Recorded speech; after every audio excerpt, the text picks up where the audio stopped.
Demak, aziz o'quvchilar, sizlar bilan keyingi turdagi savollarni ko'rishni boshlaymiz. Ya'ni bu milliy sertifikat imtihoniga tushgan 3-savollar jamlanmasi. Demak, birinchi savolimiz 2 va 3 ga bo'linmaydigan barcha ikki xonali sonlar yig'indisini toping debdi. Yaxshi. Demak, qarang. Ikki xonali sonlar nechadan boshlanadi o'zi?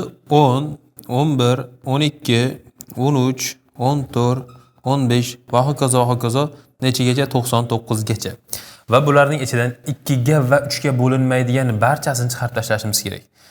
Demak, shunchaki juftlarni olib tashlasak, bizda toqlari qolib ketadi. Demak, yana 11, 13, 15, 17, 20, 19, 19, 21 va hokazo 97, 98 gacha. Demak, toqlarni topib oldik. Buni ichida 2 ga bo'linadigan yo'q. Endi bularning ichidan esa 3 ga bo'linadigan olib tashlashimiz kerak. Xo'p, qanday qilamiz? Birinchi mana shular hammasini yig'indisi olsak, ya'ni qanday olamiz buni? 11 plus 99 taqsimda 2 nechta ikki xonali son bo'lsa, shuncha ularning toqlari teng yarmicha toqlari bor. Ya'ni 90 ta ikki xonali sonimiz bor. Demak, 45 ta toq bor. Demak, bu 55 ko'paygan 45 bo'lar ekan. Mana bu bizda hozircha ikki xonali toq sonlarning yig'indisi. Ana endi mana shularning ichidan 15 ga bo'linadiganlarni ajratib tashlashimiz kerak. 3 ga bo'linadigan mana 15, 21. Demak, bu yerda arifmetik progressiya bo'lib qolyapti. Ya'ni birinchi xadi 15 ga, hop, ayirmasi 6 ga teng bo'lib qolyapti. Va endi eng oxirgi xadi 99. AN teng 99. 15 plusdan hop, n minus 1 ko'paygan 6 teng 99 ga. N minus 1 ko'paygan 6 teng bo'ladi shunda 84 ga. N minus 1 teng 14, n teng 15. Ya'ni bu yerda 15 ta son 3 ga bo'linar ekan. Keling hisoblab olamiz buni. 15 plus 99 taqsim 2 ko'paygan 15. Bunga ko'ra ikkalasini qo'shadi 114. Demak, 2 ga bo'ladigan bo'lsak 57 ko'paygan 15. Ana endi tepasidagidan, ya'ni 55 ko'paygan 45 dan ayirib tashlashimiz kerak 57 ko'paygan 15 ni. Ikkalasidan men 45 ni chiqarib oladigan bo'lsam, mana bu 55 minusdan, mana bu 19 ko'paygan 3 degan holatda 45 bo'lib ketadi. Demak, 19. Demak, 45 ko'paytirilgan 55 dan 19 bersak 36. Demak, bu ko'paytirganimizda xo'p, mana 40 minus 4 deydigan bo'lsak 1620 ga to'g'ri kelar ekan. Demak, mana shunaqa misollarda mana 2 ga bo'linmaydigan degan payt o'z bizda juda ham osonlashib ketadi. Endi juftlarni hammasini chiqarib tashlasak bo'laveradi. Demak, keyingi misolimiz. Yaxshi, tepadan hammasidan 10 ning tenglik 54 50-sini chiqarib olsam, 10 ning 5-si qoladi bu yerda. Plusdan 10 ning 4-si, plusdan 1 qolar ekan. Pastda esa hammasidan 10 ning 49-ni chiqarsam, 10 ning 5-si plus 10 ning 4-si plus 1. Bu bilan bu qisqarsa, bu bilan bu qisqarsa javobimiz 10 bo'lar ekan. C javob. Keyingi savolimiz. Bir maktabda A sinfda B sinfdagidan 6 ta bola ko'p. Demak, A va B sinf ekan. A sinfda B sinfdagidan 6 ta bola ko'p. Demak, B sinfda x desak, 6 plus x bo'lar ekan. Agar 5 ta bola A sinfdan B sinfga o'tsa, demak, mana bu endi ikkinchi holat. Ikkinchi holatini pastdan yozaman. Mana bunaqa qilib, ya'ni bu A sinf, bu B sinf, endi 5 ta bola bunga o'tdi. Bu yerda x plus 5 ta bo'ldi. Mana bu yerda endi x plus 1 ta qoladi. 5 ta bola B sinfga o'tadigan bo'lsa, soni yarmiga teng bo'ladi. Demak, A sinfdan B sinfga o'tsa, unda A sinfdagi bolalar soni B sinfdagi bolalarning yarmiga teng bo'ladi. Boshlang'ich A sinfda nechta bola bo'lgan? Tamam. Demak, endi mana A sinfdagi bolalar, mana bizda nima qoldi? X plus 6 ta qoldi, to'g'rimi? Mana shu x plus 6 ta deyapti. B sinfdagi bolalar sonining yarmiga teng. Demak, buni 2 ga ko'paytiramiz. 2x plus 2 teng x plus 5 ga. X barobar 3. X'imiz 3 chiqar ekan. Demak, B sinfda boshida 3 ta bo'lgan, A sinfda esa x plus 6 ta, ya'ni 9 ta bo'lgan ekan. 5 tasi bu tarafga o'tsa, bu 8 ta, bu 4 ta bo'lib qolgan shunda. Demak, dastlab 9 ta bo'lgan ekan, ya'ni A javob bo'ladi. Keyingi savolimiz. Oltin va kumush qotishmasining massasi, demak, mana qotishma bor ekan bitta. Deylik, bu oltin. Mana shunaqa ajratamiz. Qotishma o'zi aralashib bir xil konsentratsiyasi bir xil bo'ladi. Lekin biz shunaqa ajratib oldik o'zimiz. Mana shu ikkalasini massasini M1 M2 desak, mana shu M1 plus M2 imiz 106 gram. 1,6 kilogramm. Qochishma suvga solinganda deyapti 700 gramm massa yo'qotadi debdi. Yaxshi. Agar mana shu qochishmani mana bunaqa suvga solsak, qanaqadir akvariummi, birorta suvli idishga soladigan bo'lsak, massasini yo'qotar ekan. Oltin suvga solinganda 1/19 qismini esa bu esa 1/10 qismini yo'qotadi debdi. Demak, bu degani nima degani? m/19 plyusdan m/10 m2/10 teng o'sha 70 grammga teng bo'ladi. Deganimi? Shu bo'yicha nima qilamiz? Massalar topib olamiz. Endi qarangizlar-da, nima qilamiz? Mana buni ham grammga o'tib olsam-da, men m1 m2 teng 1060 gramm desam, ana endi bunga mahraj bersak-da, bir tepa bilan pastga. Bunga 10 tadan, bunga esa nechtadan beramiz shunda? 19 tadan bersak. Xo'p, 10 ta m1 plyusdan 19 ta m2 teng desam, 70 ko'paytirilgan 19 190. Ha? Mana shunaqa qilib yozsam bo'ladimi shunda? Endi tepani ham 10 ga ko'paytiraman-da, ayirib yuboraman pastdan tepani. Ayirib yuborganimda mana bu m1 lar ketadi. Shunda 9 ta m2 teng bo'lar ekan 70 ko'paytirilgan 190 ayrilgan 106 10600 bo'ladi. 9 ta m2 barobar 100 ni chiqarib olsak 19 ko'paygan 7. Demak 3 6 dilda xo'p, masalan manfiy chiqib qolyapti mos bu yerda. Demak 10 ga ko'paytirib yubordik. 70 gramm deyilganmi? Ya 70 gramm deganda yaxshi. Hali oxirigacha ishladik. Demak 100 ni chiqarib oldik. Demak 9 kara 7 63 3 6 dilda 7 kara 1 7 3 dildagi bilan 10 minus 106. Demak 9 ta m2 teng bo'lar ekan 300 ga minusdan m2 teng bo'lyapti bu yerda. Xo'p, 100 taqsimda bu yerda shohroq xato ketdi, yo'g'a, shu yerda kesib tashlaysiz endi. Mana suvga solingan. Xullas qayerdadir xato ketdim. Shuni mana shu yerdan kesib tashlay boshlaymiz. Demak, keyingi misolimizda oltin va kumush quymasi qotishmasi berilibdi. Demak, bizga qotishma berilgan.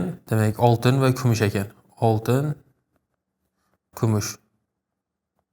Demak, m oltin, m kumush desak, m oltin plus m kumushni ana buni grammga o'tib yotsam 1060 gramm bo'lar ekan. Va oltin suvda massasining 1/19 qismini, kumush esa 1/10 qismini yo'qotadi. Endi qarang, bu suvga solinibdi. Hamda katta to'rtburchak chizib qo'yamiz. Biz suv deb tasavvur qiling, suvga solingandan keyin har qanday jismni misol uchun suvga solsak, u massasi yengillashadi, xuddi shunaqa. Endi aytayapti oltin, mana endi oltin desak, mana shuni 19 dan 1 qismi yo'qolar ekan. Kumushniki 10 dan 1 qismi yo'qolar ekan. Umumiy hisobda esa deyapti, qotishmani suvga solgan 70 gramm yo'qolgan deyapti. Ya'ni o'zi umumiy mana 1 kilo 600 gramm 60 gramm qotishmani suvga solganimizda umumiy 70 gramm yo'qolgan. Demak, mana shu m/19 plyusdan deylik, xo'sh, m/m oltin, m kumush taqsimda 10 teng bo'ladi nimaga? 70 ga. 70 ga teng bo'ladi. Xo'p. Shunday bo'ladigan bo'lsa, demak nima qilamiz? Bu yerda mahraj beramiz. Bunga 10 tadan beraylik, bunga 19 tadan beraylik. Shunda m oltin plyusdan m kumush teng nech chiqar ekan? 6000 mi? 10600 gramm. 1060 gramm. Pastda esa 10 ta m oltin plyusdan 19 ta m kumush. Mana pastda 190 bo'ladi-ku, 70 ko'paygan 190 qilib yozib olamiz buni. Yoki bo'lmasa birdan raqamga o'tib yozaylik. M oltin plus M kumush teng 1060. 10 ta M6 plus 19 ta M kumush teng bo'lar ekan. Demak 20 ta bo'lganda 140 bo'lardi. 133 bo'ladimi shunda?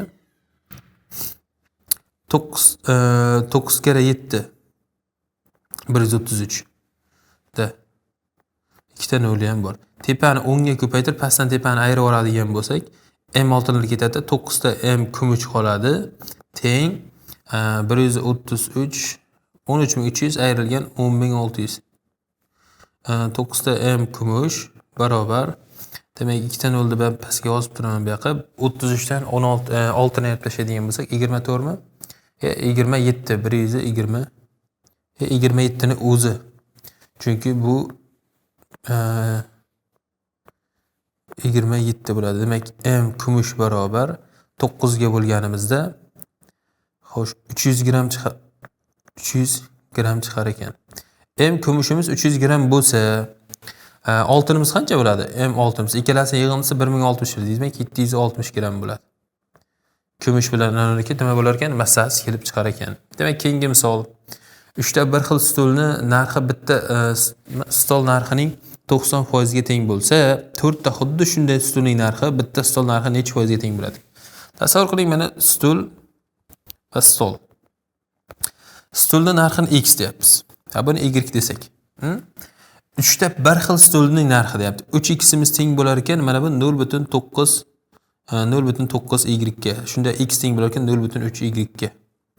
Endi aytayaptiki, 4 ta xuddi shunaqa bo'lsa-chi, demak 1.2 y bo'ladi. 4 ga ko'paytirsak, mana bu y ga turibdi. Demak, buni foizga o'tsak, 100 ga ko'paytirsak 120% ga teng bo'lar ekan. Keyingi misolimiz A shahardan B shaharga bitta avtomobil o'zgarmas 120 km tezlikda yo'lga chiqibdi. Demak, mana A shahardan mana bu avtomobilimiz yo'lga chiqdi va barobar 120 km taqsim soat tezlik bilan yo'lga chiqibdi. Ikkinchi 10 daqiqadan so'ng degani, qarang, bu qanday bo'lgan? Mana bu holatga yetib borgan bu A. 10 daqiqada 120 bilan qancha yuradi? Xo'p, 10 daqiqa degani buni 10 taqsim 60 desak, soatga o'tib olsak bo'ladi. Ya'ni 1 taqsim 6 soat. Xo'p, 1 taqsim 6 soat bo'lsa qancha yo'l yurgan bo'ladi? Mana hisoblaymiz. Mana bu yerga keldi bu. Endi bu mashina yana ketyapti 120 da. Xo'p, qancha yo'l yurib borgan bo'ladi? 120 ko'paygan 1 taqsim 6 bo'ladigan bo'lsa 20 kilometr yurdi. Endi ikkinchi mashina mana bu yerdan V2, ya'ni 150 kilometr taqsim soat bilan tezlikda yo'lga chiqdi. Ular B shaharga bir vaqtda yetib keldi. A va B shaharlar orasidagi masofani so'rayapti. Endi qarang, mana bu yerda qanchadir masofa qolgan-ku? Mana bu qolgan masofaga bu tasarruflagan bo'lsa, bu umumiy yo'lga tasarruflagan. Umumiy S desak, mana shu S teng bo'lyapti 150 ko'paygan T ga, yana bir tarafdan 20 plyusdan mana 120 ko'paygan T ga ham teng bo'lyapti. Xo'p, ana endi T ni topa oladigan bo'lsa, bu yoqda 30 ta T barobar 20 ga T teng 2 taqsim 3 ga. 2 taqsim 3 bo'ladigan bo'lsa, demak, mana bu yo'lni topib olsak bo'lar ekan. Yoki S barobar 150 ko'paygan 2 taqsimda 3. Demak, 100 kilometr. Demak, qancha bo'lgan ekan? A va B shaharlar o'rtasida 100 kilometr bo'lgan ekan. Keyingi misolimiz, kema daryo oqimi bo'ylab harakatlanib S masofaga 80 daqiqada vaqtda sarflaydi deyapti. Tamam, mana deylik A, B deymiz. Daryo bo'ylab desa ham, bu tarafga V oqim bor, keyin V kema ham bor. Endi V oqim plus V kema endi 8 taqsim 6 soatda yetib borar ekan. Birdaniga 8 taqsim 6 soat bosib qo'ydim. Oqimga qarshi harakatlansa, mana shu masofani endi bordi va qaytyapti. V oqim, V kema, bu tarafga V oqim bor. Ya'ni V kema minus V oqim esa 60 daqiqada, ya'ni 1 soat mana shu S ga teng bo'lar ekan.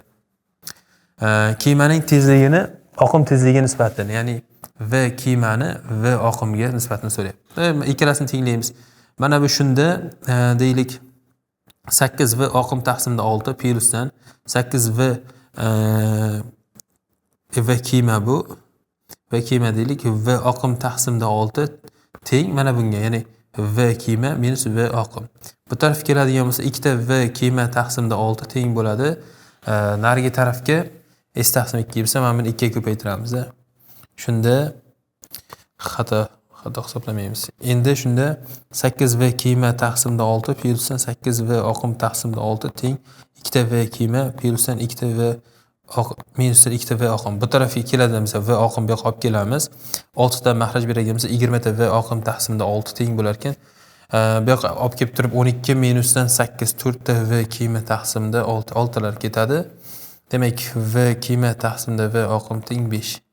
Ya'ni 5 barobar ekan, tezligi katta bo'lar ekan. Demak, keyingisi A va B shaharlarda ikkita turist A va B shahardan ikkita turist shaharga yo'lga chiqdi. Agar A va B shahardagi turistlar bir-biriga qarab yursa,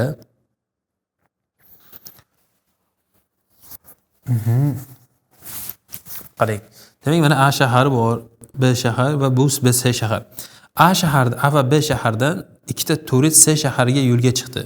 Demak, agar mana bu masofani ham biz belgilab olaylik, qanaqadir deylik x bilan belgilab olamiz mana shuni. X ni belgilab olsak, mana A dan bitta odamcha yo'lga chiqdi, turist. B dan ham bitta turist yo'lga chiqdi. C ga qarab. A va B shahardagi turistlar bir-biriga yo'lga chiqsa, mana bu yerdan o'zi mana bu ikkalasi bir-biriga qarab chiqqan deyapti. Ikkalasi bir-biriga qarab chiqqanda, ya'ni VA plus VB ko'paygan qanaqadir t vaqtda mana shu s masofani bosib o'tgan bo'lardi deyapti. Ikkita turist C shaharga T2 vaqtda birga yetib boradi. Umumiy hisobda esa bu T2 vaqt. Bu qanaqadir mana shu x masofaga qanaqadir V2 T vaqt sarflaydi. Bu mana bu esa S plus x masofaga sarflaydi V1 T vaqtni, T2 vaqtni sarflaydi. Bo'lgan bo'lsa, turistlarning tezliklar ko'paytmasi toping. Ya'ni V1 ko'paygan V2 ning qiymatini toping debdi. Yaxshi, ana endi qarang, nima qilamiz? Xo'sh, mana bu yerda x o'rniga olib qo'ysam, mana s nima bo'ladi? Shunda s barobar, shunda V1 T2 minusdan V2 T1 bo'lib qoladimi? T2 bo'ladi bu ham. V2 T2 bo'ladi s masofamiz. Xo'p, bir ikkinchi tarafdan s ham bunga ham teng. Qarang, mana shu yerdan kelgan joydan davom ettiramiz, nima qilishni o'ylab oldik. Xudoolasa bu yoqqa ketdi. Endi davom s topib oldik. Mana shu yerdan mana bu yerda V1 minus V2 nima bo'ladi? Shunda s taqsim T2. Mana bu yerda V1 plus V2 teng bo'ladi s taqsim T1. Endi qaraymiz. Mana V1 plus V2 teng V2 men minusligini yozaylik tagidan. Minusligini yozsamiz V2 teng bo'ladi s taqsim T2 ga. Hamma bu ikkalasini bitta qo'shganimda nima bo'ladi? 2 ta V2 teng bo'lyapti. 2 ta V1. Xo'p, s chiqarib olsam T1 1 taqsimda 1 taqsim T1 plusdan 1 taqsim T2. Ana endi shu yerdan s V2 ni topsak, V2 barobar s taqsimda 2 ko'paygan 1 taqsimda T1 plus 1 taqsim T2. Ana endi qaranglar-da. Mana shu yerda V2 ni topadigan bo'lsak, V2 ham xuddi shunday bo'ladi-da, faqatgina s taqsimda 2 ko'paygan 1 taqsim T1 minus 1 taqsim T2 bo'lib qolar ekan. Endi ikkalasining ko'paytmasini so'ragan. V1 ko'paygan V2 teng bo'ladi s kvadrat taqsimda 4 ko'paygan 1 taqsimda T1 kvadrat minus 1 taqsim T2 ning kvadrati. Ya'ni bizda nima bo'lar ekan? D javob bo'lar ekan. Keyingisi, agar A va B natural sonlarning ko'paytmasi mana shunga teng bo'lsa, E kubning eng katta qiymatini toping. Qarangda, misol uchun qanaqadir E kub AB ko'paygan E kub AB bu A ko'paygan B ga teng bo'ladi. Bu degani, mana E kubimiz katta bo'lishi uchun mana A da ham B da ham bor sonlar ko'p bo'lishi kerak. Misol uchun deylik, mana A ni deb olsak-da, misol 2 ning 4-si, 3 ning 4-si, 5 ning 4-si desak, B ni ham asoslar 2, 3, 5 bo'lishi kerak. 4-si, 4-si, 4-si bo'lsa, mana shu 2 eng katta. Ya'ni bu yerda A ni yoki B ni o'zini olib o'ramiz. Xuddi shunaqa mana buni shunaqa ajratishimiz kerakki, ikkalasi nima deydi? Ikkalasida A da ham B da ham bor sonlar ko'p bo'lsin. Demak, qarang, biz yozsak bo'ladi-da buni. A ni va B ni yozsam bo'ladi. 3 ning 4-sini borgani uchun 3 ning kvadrati 3 ning kvadrati qilib yozsam. 5 ning kvadrati bo'lgani uchun 5 ning 1 5 ning 1 deb yozaman. Agar 5 ning kvadrati bittasiga o'tkazib yozadigan bo'lsam, E kubga bittasini ola olmaymiz-da. Ya'ni ikkalasi ham bo'lish kerak.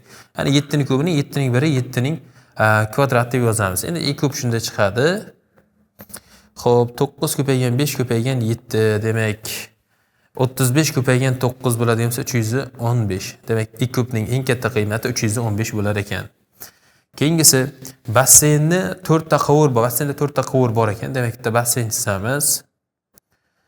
Demak, mana bitta quvur, yana bitta quvur, Xo'sh.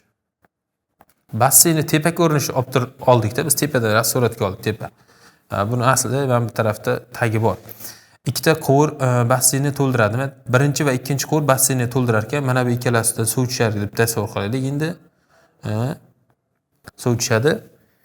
3-va 4-quvur basseynni bo'shatar ekan. Bundan chiqib ketar ekan suv deb tasavvur qilamiz endi. Bundan suv chiqib ketar ekan. 4ta quvur birdaniga ochilsa, basseyn 5 soatda to'lar ekan. Ya'ni qaraymiz. Mana bu V1 tashlaydi, bu V2 tashlaydi, bu V3 chiqarib tashlaydi, V4 chiqarib tashlaydi. Ya'ni V1 plus V2 minusdan V3 plus V4 ni 5 ga ko'paytirganimizda shu 5 ga ko'paytirganimizda V ni berar ekan. Ya'ni umumiy hajm berar ekan. Faqat birinchi va ikkinchi va uchinchi quvurlar ochilsa deyapti. Demak, V1 plus V2 minus V3 teng deyapti. 3 nima deydi? 3 soatda to'ldirar ekan. Ko'paygan 3imiz ham V ni berar ekan. Faqat birinchi va uchinchi, to'rtinchi quvurlar ochilsa, ya'ni V1 minus V2 minus V4, V3 minus V4 ochiladigan bo'lsa, 30 soatda to'ldirar ekan. 30 soatda V ni berar ekan. Faqat birinchi va uchinchi quvurlar ochilsa, ya'ni V1 minus V3 ni n ga ko'paytirganimizda, xullas V ni berish kerak. Mana shu endi topiladi. Necha soatda to'ldiradi? Yaxshi, qarang, endi soddalashtirib yozsak buni. V1 plus V2 minusdan V3 minus V4 teng V taqsim 5. V1 plus V2 plus minusdan V3 teng V taqsim 3 ga. V1 minus V3 minus V4 teng xo'sh nechiga? V taqsim 30 ga. Mana tepada ikkalasini bitta ayirib yuborsamda, qo'shmas ayirib yuboradigan bo'lsam, pastdan tepani ayirsam, shunda V4 kelib chiqadi. V4 teng bo'lar ekan shunda 5 2V taqsimda 15 ga. Demak, 2V taqsim 15 da bizdan so'ragan V1 minus V3 ni so'ragan. Mana V1 minus V3, V1 minus V3 teng bo'ladi V taqsimda 30 plusdan V taqsim 4 ni 2V taqsimda 15. Demak, bunga ikkitadan mahal etsak 5V taqsim 30 yoki V taqsim 6. Demak, V1 minus V3 ko'paygan 6 teng V ga. Demak, necha bo'lar ekan? 6 soatda to'ldirar ekan. Javobimiz C javob bo'ldi. Mana bu yerda V1 V2 deganda shu 1 soatda qancha suv tashlashini V1 V2 deb oldim men. Demak, keyingi misolimizda omborda qutilarga stiker yopishtirish ishlari ketmoqda. Sodiq 1 soatda 24 ta. Demak, 24 ta qutiga, mana 24 ta qutiga 60 daqiqa sarflabdi-da. 60 daqiqa sarflabdi.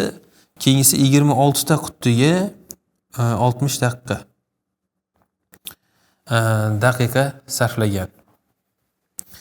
Demak, stiker yopishtirdi. Ikkalasi ham bir xil miqdorda, mana n ta qutini qilganda,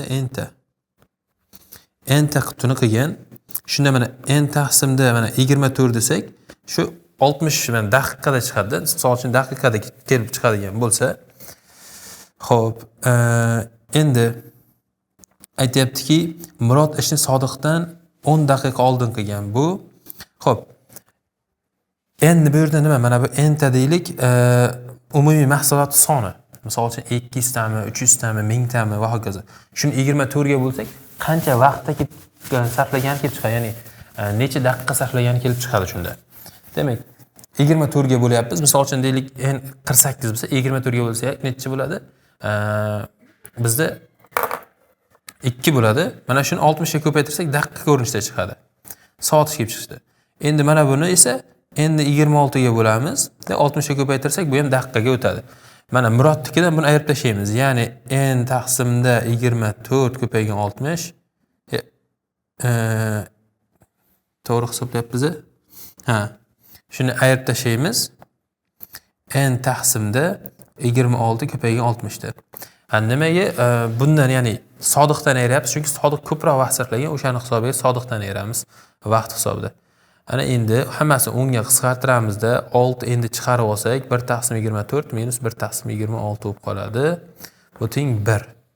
Bunga 26 tadan, bunga 24 tadan bersak 6n ko'paytirilgan 24 minusdan necha bo'lyapti? 26 minus 24 degan 2 taqsimda 24 ko'paygan 26 teng 1.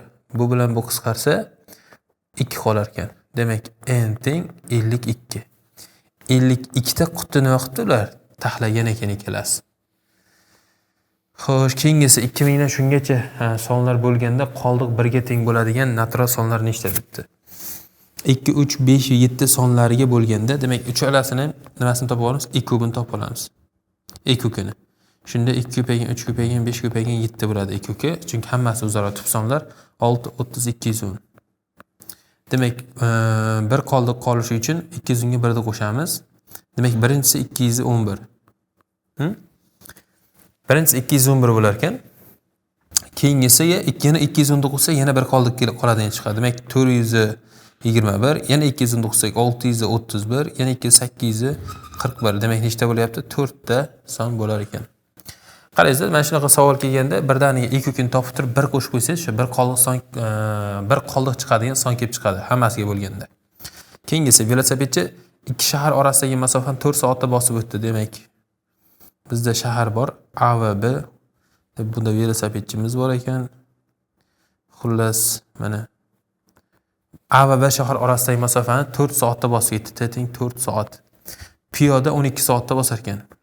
Xuddi shu masofani A bilan B'ga piyoda chiqadigan bo'lsa, T teng 12 soat sarflar ekan. Agar ikkovi bir-biriga qarab harakatlansa, necha soatdan keyin uchrashadi? Masofani S deb oladigan bo'lsak, tezligini V deb oladigan bo'lsak, mana bu S barobar 4V ga, ya'ni V ni topsak, S taqsim 4 ga teng bo'ladi. Mana buni endi S masofani V piyoda deymiz. 12 desak, V piyodaniki esa S taqsimda 12 ga teng. Xullas, nechadir soatda, ya'ni V1 plus V2 ko'payganda T teng S da berish kerak. O'rniga S taqsimda 4 plus S taqsimda 12 ko'paygan T teng S desak, bunga 3 tadan mahraj bersak, 4 S taqsim 12 ko'paygan T teng S. Bu bilan bu qisqarsa 3. Demak, S taqsimda 3 T teng S.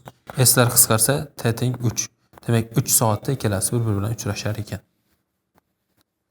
Keyingisi 1 soatda Anvar 20 ta detal, Sardor 20 ta detal ishlab chiqdi. Sardor 10 daqiqa oldin ishni tugatgan bo'lsa, boya ishladik bunaqa masalani. Ya'ni umumiy detallar soni n deb olsak, n taqsimda 20 ko'paygan 60 deb olamiz.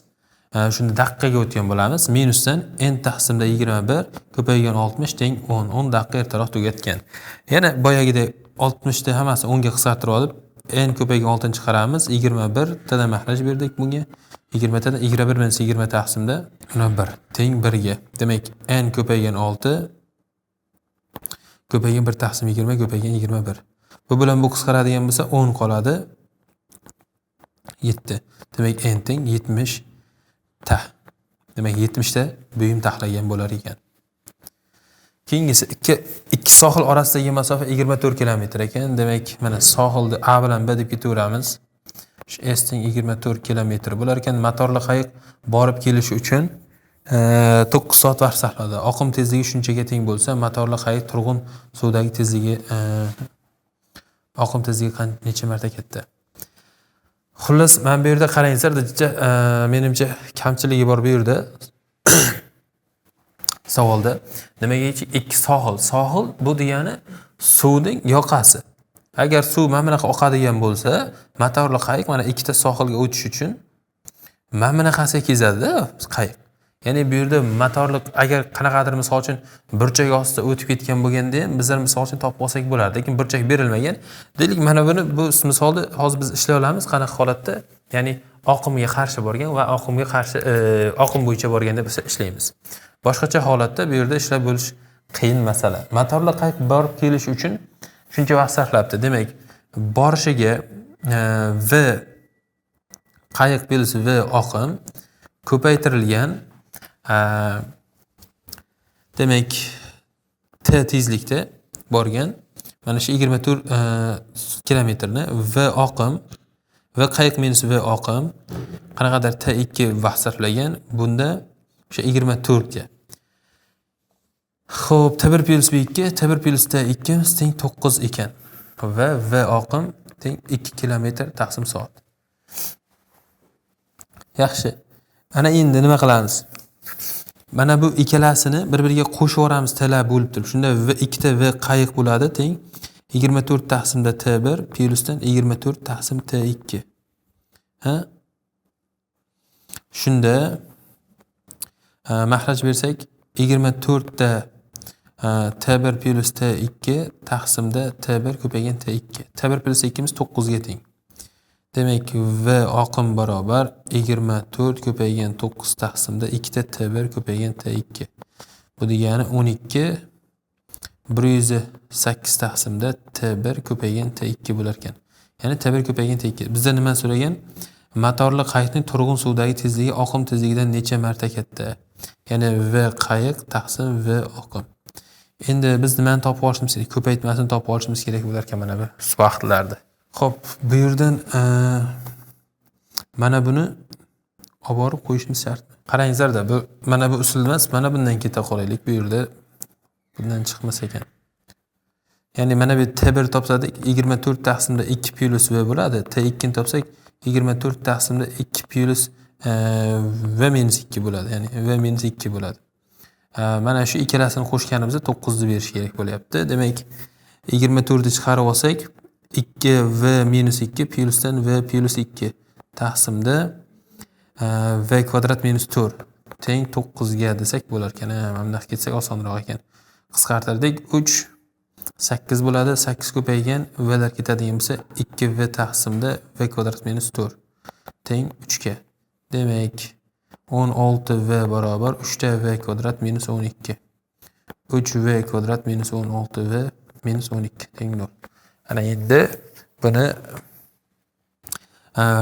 v minus demak v minus 6 va 3v minusdan 2 taqsim 3 desak bo'ladi. Xo'sh, adashmasam shunaqaga ajralish kerak. Demak shunda v ding 6 ni olsak, hop v ding 6 deydigan bo'lsak, mana bu 36 bo'ladi-da. Minus 18, 18 3 ga bo'lsak 6 bo'ladi, plus bo'ladi. Demak ikkinchisidan manfiy tezlik chiqqancha ikkinchisini olmaymiz.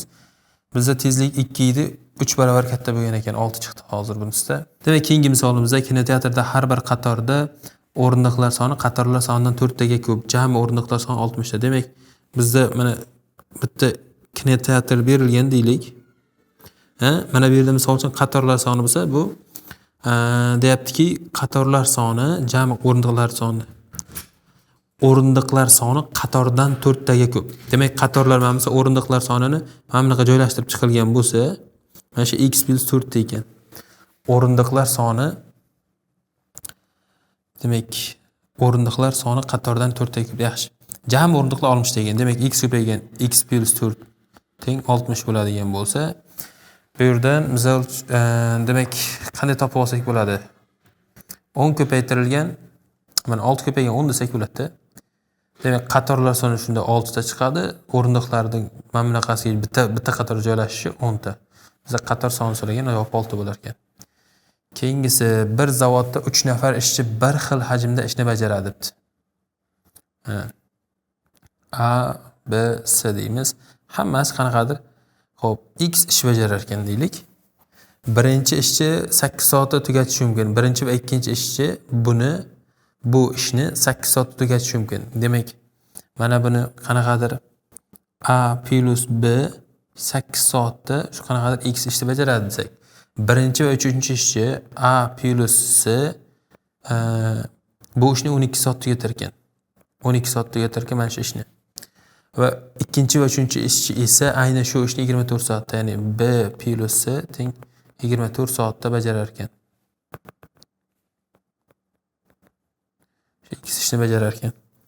Shunda uchala ishchi birgalikda bu ishni necha soatda bajaradi debdi. Xo'sh. Xullasi bizdan so'rayotgan narsa A plus B plus C, qanaqadir n mana t degan qanaqadir t teng x bo'lsa mana shu t ni topishimiz kerak.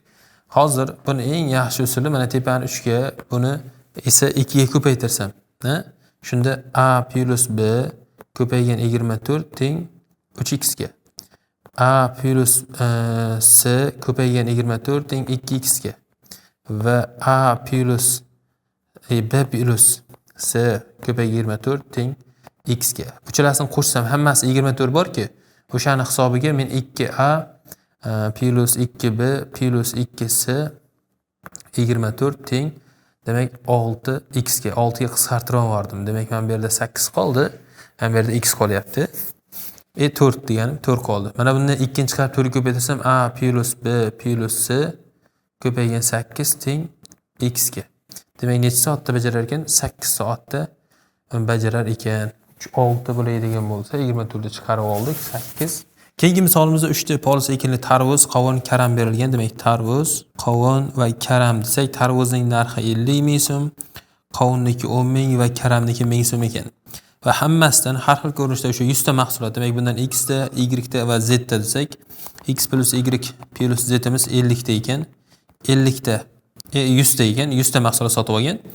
Va mana bu endi tarvuz, ya'ni x ta tarvuzimiz 50 ko'paygan x bo'ladi, plusdan bunisi 10 y bo'ladi, plusdan z bo'ladi. Bu 500 ming so'm bo'lgan. Va men x plus y plus z teng 100 deydigan bo'lsak va ayirib olsak, shu shunda 49x plusdan 9y teng bo'ladi shunda 400 ga. Mana shu yerdan y topsam, y barobar 400 minusdan 49x taqsimda 9. Endi qarang.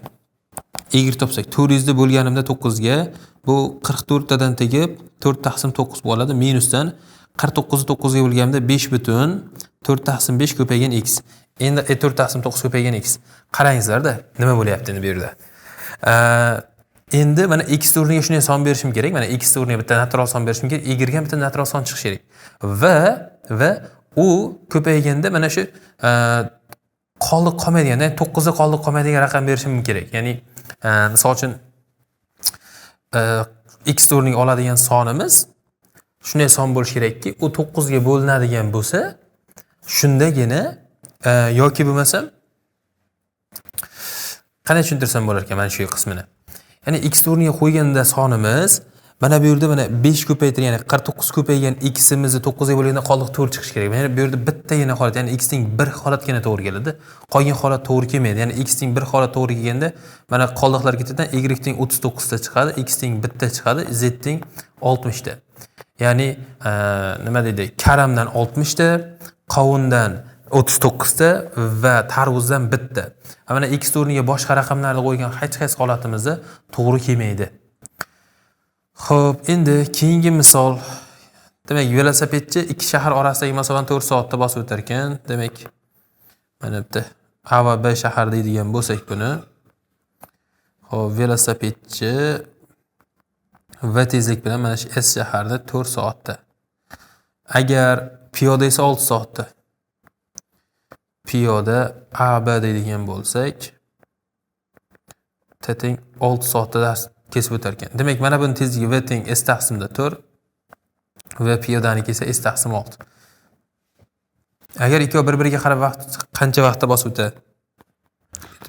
Velosipedchi t teng o'sha s masofani o'rniga qo'yamiz. S taqsimda 4 plus s taqsimda 6 ko'paygan t teng s desak, s'larni hammasini qisqartirib bunga 3 tadan, bunga 2 tadan mahraj bersak, 5 t taqsimda 12 teng.